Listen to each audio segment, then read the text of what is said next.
Jean-Bernard Yatta, bonjour. Bonjour. Alors, on peut être en Alsace et avoir une société florissante dans l'informatique et la haute technologie. Il n'y a pas besoin d'être dans Silicon Valley ou en Chine. Absolument. En Alsace, vous avez la société Disques et Silice qui est présente depuis 1994, qui initialement était connue pour ses solutions d'archivage, de stockage et de sécurisation des données, et qui depuis 2007 a créé la solution de sauvegarde IDS-Box, qui est un produit de sauvegarde privative pour les entreprises, les PME. Et depuis cette année, nous avons ouvert un pôle d'audit de sécurité destiné à auditer les entreprises de la région, notamment les PME qui n'avaient pas accès à ce genre de service jusqu'à présent. Alors justement, sur votre carte de visite, on lit consultant en sécurité des systèmes informatiques. C'est vrai que le premier réflexe, c'est de se dire, ça concerne que les très grandes entreprises du CAC 40.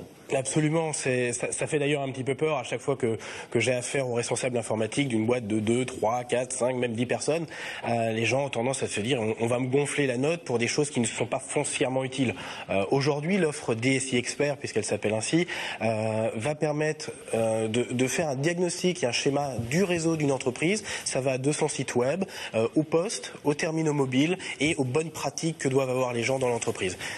Alors, est-ce que c'est important pour une petite entreprise? On peut se dire, moi, j'ai pas de données super importantes, finalement, que quelqu'un regarde ce que j'ai dans mon site web et même dans mon back-office de site web, c'est pas très grave. Alors dans l'absolu, c'est pas grave. On va de toute façon mettre en corrélation le risque que l'on a réussi à définir, la probabilité que ça se réalise, et puis finalement l'impact que ça aura sur la société. Je prends un site web. Sur un site web, vous êtes soit une victime parce que vous êtes une cible de concurrents, ou d'attaquants parce que vous représentez quelque chose sur le marché, ou alors vous êtes une victime collatérale. Vous avez des pirates qui vont essayer plusieurs sites. Pas de bol, le vôtre était dans ceux qui étaient vulnérables. Ils vont changer l'image, ou alors un peu plus important, ils vont éventuellement changer des informations dans la base de données ou récupérer des informations de vos clients, ce que vous n'avez peut-être pas forcément envie de donner comme ça. Alors, vous parliez de coûts aussi, c'est forcément important, il faut le mettre au regard du risque. On n'est pas dans des millions d'euros, parce qu'un boulanger, il ne va pas vous donner 1 million d'euros pour sécuriser son site web.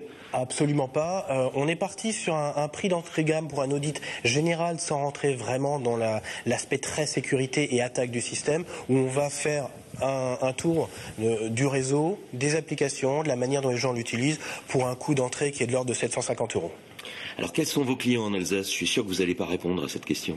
Alors, je peux vous en citer quelques-uns, dont le dernier, par exemple, qui est le laboratoire médico-légal d'Illkirch, qui fait partie d'un groupe international de chimie qui avait raté 2 fois son agrément de sécurité informatique. Ils ont fait appel à nous, nous avons réalisé des tests de pénétration du système, nous sommes rentrés sur son système. À partir de là, on a réussi à leur expliquer ce qu'il fallait sécuriser, nous avons mis en place la sécurité et ils ont réussi à avoir leur agrément. Jean-Bernard Yatta, merci. Merci.